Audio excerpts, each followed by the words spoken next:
नमस्कार, स्वागत है आपका दर्श न्यूज में। बिहार झारखंड से लेकर देश दुनिया की टॉप खबरों के साथ मैं दिव्यांशु।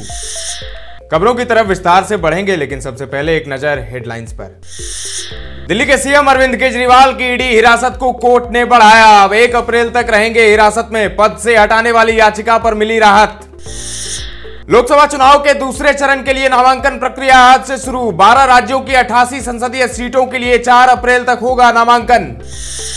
जीतन राम मांझी ने आज गया लोकसभा सीट के लिए दाखिल किया नामांकन। दिखी एनडीए की एकजुटता।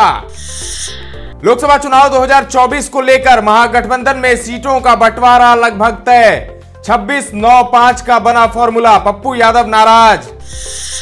झारखंड में बीजेपी को लगा झटका। पूर्व सांसद राम टहल चौधरी कांग्रेस में हुए शामिल। रांची से लड़ेंगे चुनाव। अब खबरें विस्तार से। आबकारी नीति से जुड़े मनी लॉन्ड्रिंग मामले में फंसे दिल्ली के मुख्यमंत्री अरविंद केजरीवाल की ईडी हिरासत कोर्ट ने बढ़ा दी है। कोर्ट ने उन्हें 1 अप्रैल तक के लिए ईडी की हिरासत में भेज दिया है। हिरासत की अवधि समाप्त होने के बाद ईडी ने आज उन्हें राउज एवेन्यू कोर्ट में पेश किया था, जहां से कोर्ट ने राहत नहीं देते हुए 1 अप्रैल के लिए हिरासत की अवधि बढ़ा दी। ईडी ने 7 दिनों की रिमांड की मांग की थी। उधर दिल्ली के सीएम अरविंद केजरीवाल को पद के हटाने की याचिका पर दिल्ली हाईकोर्ट में सुनवाई हुई। सुनवाई के बाद अरविंद केजरीवाल को बड़ी राहत मिली है। जी हां, सुनवाई के दौरान कोर्ट ने साफ तौर पर कहा कि यह राजनीतिक मामला है, न्यायिक दखल की जरूरत नहीं है। दिल्ली के मुख्यमंत्री अरविंद केजरीवाल की गिरफ्तारी के बाद अब आम आदमी पार्टी के गोवा चीफ और अन्य नेताओं पर शिकंजा कसना शुरू हो गया है। प्रवर्तन निदेशालय यानी ईडी ने आज आप गोवा यूनिट के प्रमुख अमित पालेकर और अन्य 3 नेताओं से मनी लॉन्ड्रिंग मामले में पूछताछ शुरू की। ईडी ने पालेकर, आप नेता रामराव वाघ, दत्त प्रसाद नाइक और अशोक नाइक को समन भेजा था। लोकसभा चुनाव के दूसरे चरण के लिए नामांकन प्रक्रिया आज से शुरू हो गई है। नामांकन पत्र दाखिल करने की आखिरी तारीख 4 अप्रैल है। दूसरे चरण में 12 राज्यों की 88 संसदीय सीट के लिए नामांकन दाखिल होना है। देश भर के करीब 600 नामी गिरामी वकीलों द्वारा सीजेआई डीवाई चंद्रचूड़ को लिखी गई चिट्ठी पर पीएम मोदी ने प्रतिक्रिया दी है। उन्होंने लिखा है कि दूसरों को डराना धमकाना कांग्रेस की पुरानी संस्कृति है। वरिष्ठ वकील हरीश साल्वे और बार काउंसिल ऑफ इंडिया के अध्यक्ष मनन कुमार मिश्र समेत अनेक वकीलों ने सीजेआई चंद्रचूड़ को पत्र लिखकर आरोप लगाया था कि एक निहित स्वार्थ वाला समूह बेकार के तर्कों और घिसे पिटे राजनीतिक एजेंडा के आधार पर न्यायपालिका पर दबाव डालने और अदालतों को बदनाम करने का प्रयास कर रहा है। इरोड से एमडीएमके के सांसद गणेश मूर्ति का निधन हो गया है। जानकारी के अनुसार आज सुबह 5:05 पे कार्डियक अरेस्ट के कारण उनका निधन हुआ। आपको बता दें कि कथित तौर पर आत्महत्या का प्रयास करने के बाद 24 मार्च को उन्हें अस्पताल में भर्ती कराया गया था, जिसके बाद से उनका इलाज चल रहा था।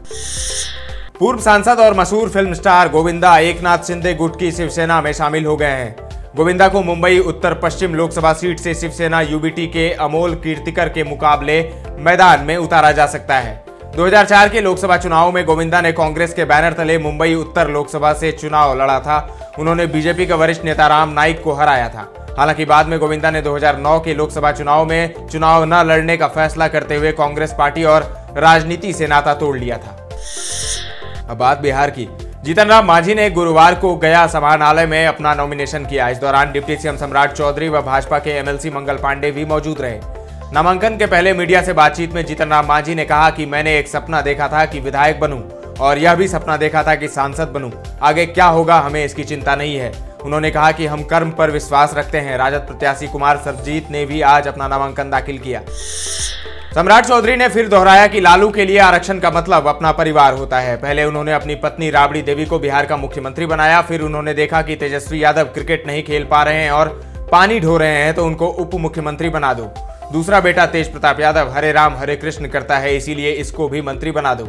आज गया लोकसभा सीट से एनडीए उम्मीदवार जीतन राम मांझी के नामांकन के बाद गांधी मैदान में आयोजित चुनावी रैली को संबोधित करते हुए सम्राट चौधरी ने यह बातें कही।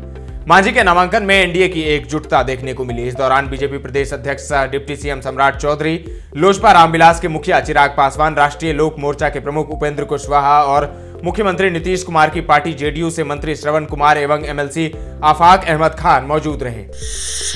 लोकसभा चुनाव 2024 को लेकर महागठबंधन में सीटों का बंटवारा लगभग तय हो गया है। पार्टी सूत्रों का कहना है कि महागठबंधन के सीनियर नेता शुक्रवार को आरजेडी कार्यालय में बैठक करेंगे। आरजेडी नेता तेजस्वी यादव और कांग्रेस के राष्ट्रीय अध्यक्ष मल्लिकार्जुन खड़गे के साथ दिल्ली में बैठक के बाद यह निर्णय लिया गया है। सूत्रों का कहना है कि कांग्रेस पार्टी बिहार से कटिहार किशनगंज, पटना साहिब, सासाराम, बेतिया, मुजफ्फरपुर, भागलपुर, समस्तीपुर के साथ साथ सुपौल और मधेपुरा में से कोई एक सीट पर चुनाव लड़ सकती है। इधर आरजेडी ने साफ कर दिया है कि पूर्णिया किसी भी हाल में हम कांग्रेस को नहीं देंगे। पूर्णिया लोकसभा सीट पर लालू यादव की आरजेडी और कांग्रेस के बीच चल रही खींचतान पर पप्पू यादव ने बड़ा बयान दिया है। उन्होंने कहा है कि पूर्णिया छोड़ने से बेहतर होगा आत्महत्या कर लेना। पूर्व सांसद पूर्णिया से चुनाव लड़ने के अपने स्टैंड पर कायम हैं। अब बात झारखंड की। बीजेपी के पूर्व सांसद राम टहल चौधरी आज कांग्रेस पार्टी में शामिल हो गए। इसके साथ ही यह तय हो गया है कि सुबोध कांत सहाय की जगह लोकसभा चुनाव 2024 में रांची संसदीय सीट से राम टहल चौधरी ही चुनाव लड़ेंगे। उन्होंने दिल्ली में कांग्रेस पार्टी का दामन थामा। कांग्रेस सूत्रों ने इसकी पुष्टि कर दी है। झारखंड की गिरिडीह लोकसभा सीट आजसू के खाते में गई है। बीजेपी के राष्ट्रीय महासचिव अरुण सिंह ने इसकी जानकारी दी। उन्होंने कहा कि इस सीट से आजसू उम्मीदवार उतारने का फैसला लिया गया है। दुमका लोकसभा सीट से बीजेपी प्रत्याशी सीता सोरेन ने रांची में झामुमो पर जमकर निशाना साधा। उन्होंने कहा कि उनके पति दुर्गा सोरेन का सपना अब पूरा होगा। आज वे रांची पहुंची और बीजेपी प्रदेश कार्यालय में मीडिया को संबोधित किया। इस दौरान उन्होंने खुलकर झामुमो का विरोध किया और पार्टी छोड़ने की वजह भी बताई। खबर खेल जगत से। आईपीएल में मुंबई इंडियंस की हालत खराब है और फैंस को सूर्य कुमार यादव का इंतजार है। सूर्य कुमार यादव आईपीएल में खेलने कब उतरेंगे, इसको लेकर बड़ा अपडेट आया है। बीसीसीआई सूत्रों के मुताबिक सूर्या अभी पूरी तरह से फिट नहीं हो सके हैं और अभी कुछ मैचों में नहीं उतर पाएंगे। सूर्या स्पोर्ट्स हॉर्निया की सर्जरी से अभी पूरी तरह से उबर नहीं पाए हैं। एनसीए में उनकी प्रोग्रेस पर नजर रखी जा रही है। बता दें कि मुंबई इंडियंस को दोनों मुकाबलों में हार का सामना करना पड़ा है। दर्श न्यूज के इस बुलेटिन में फिलहाल इतना ही, लेकिन ताजा तरीन खबरों का सिलसिला लगातार जारी है। देखते रहें दर्श न्यूज।